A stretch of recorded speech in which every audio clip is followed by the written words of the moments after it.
لوگ اللہ اور پیغمبر سے جنگ کے لیے اٹھ کھڑے ہوں ان کی سزا یہ ہے کہ انہیں قتل کر دو یا سولی پہ لٹکا دیا جائے، یا ان کے دائیں ہاتھ اور پاؤں کو کاٹ دیا جائے، یا ان کو ان کی زمین سے جلا وطن کر دیا جائے، مگر جو اس پر تمہارے ہاتھ ڈالنے سے پہلے توبہ کر لے تو پھر اللہ بخشنے والا اور مہربان ہے۔ چور مرد اور عورت کا ہاتھ اس کے انجام دیے گئے عمل کی پاداش میں اللہ کی مقرر کردہ سزا کے طور پر کاٹ دو۔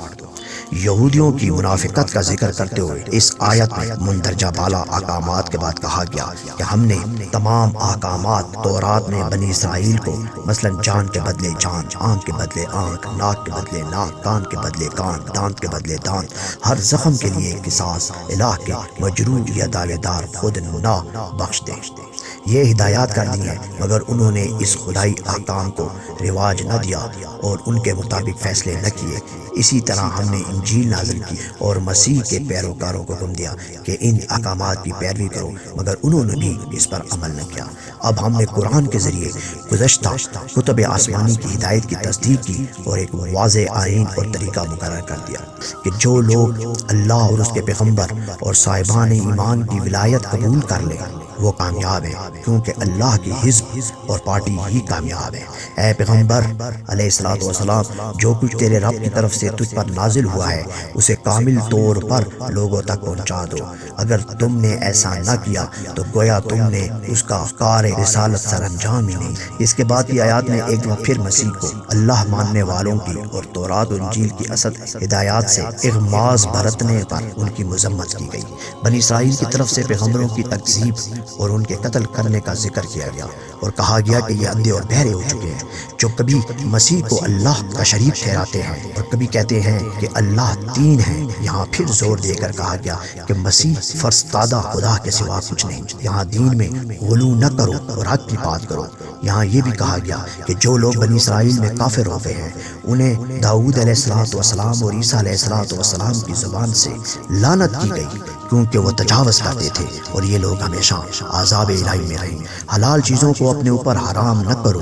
جو لوگ محمل قسمیں کھا لیتے ہیں اللہ تعالیٰ ان سے مواخذہ نہیں کرتا، مگر جو قسمیں تم جان بوجھ کر کھاتے ہو ان پر وہ ضرور تم سے مواخذہ کرے گا۔ اس کا کفارہ 10 مسکینوں کو کھانا کھلانا ہے، کھانا ویسا جیسا تم خود اپنے گھر میں کھاتے ہو، یا 10 مسکینوں کو لباس پہنانا ہے، یا ایک غلام آزاد کرنا ہے۔ اگر یہ سب میسر نہ ہو تو 3 دن روزے رکھے۔ اب احکام جاری ہوئے شراب، قمار بازی، بت اور ازلام، جو ایک قسم کی لاٹری تھی۔ ازلام پلید اور عمل شیطان ہے، اور شیطانی وسوسے اور شیطانی سوچیں یہی چاہتی ہیں کہ تمہیں ان کے ذریعے ذکر خدا اور نماز سے روک دے۔ ان آیات کے نازل ہونے سے پہلے ان جرائم کے کیے جانے پر گرفت نہ ہوگی، بشرطے کہ وہ آئندہ ان چیزوں سے بچے رہیں جو حرام قرار دی گئی ہیں۔ حالت حرام میں شکار کو قتل نہ کرو۔ جو شخص احرام کی حالت میں کسی جانور کو ہلاک کرے گا تو اس کا کفارہ اس کے ہم پلا جانور کعبہ میں پہنچنے پر قربانی ہو۔ اس کا فیصلہ 2 عادل اشخاص کریں گے، اس جانور کے مارنے پر کون سا جانور قربانی دے، یا پھر کتنے مسکینوں یا فقراء کو کھانا کھلائے، پھر اس کے معادل کتنے روزے رکھے۔ سمندر یا دریا کا شکار حلال قرار دیا جاتا ہے۔ اللہ تعالیٰ نے مکان محترم کو لوگوں کے لیے اجتماعی زندگی کے قیام کا ذریعہ بنایا ہے۔ اگر تم کوئی غلط اعمال کرو گے تو پیغمبر اسلام علیہ السلام تمہارے اعمال کا جواب دہ نہیں ہے، اس کی ذمہ داری احکام الہیہ کے علاوہ اور کچھ نہیں۔ اللہ نے کوئی بحیرہ، صاحب، وسیلہ، حام قرار نہیں دیا۔ انہوں نے اللہ پر جھوٹ باندھا اور ان میں سے اکثر بے عقل ہے۔ یہ عربوں کی توہمات کا ذکر ہے۔ بحیرہ اس جانور کو کہتے تھے جس نے 5 مرتبہ بچہ جنا ہو۔ ایسے جانور کے کان میں وسیع سوراخ کر کے عالم جاہلیت میں آزاد چھوڑ دیا جاتا تھا۔ اسی طرح صاحبہ، وہ اونٹنی جس نے 12 بچے جنے ہوں، اس کو آزاد چھوڑ دیا جاتا، کوئی اس پر سوار نہ ہوتا۔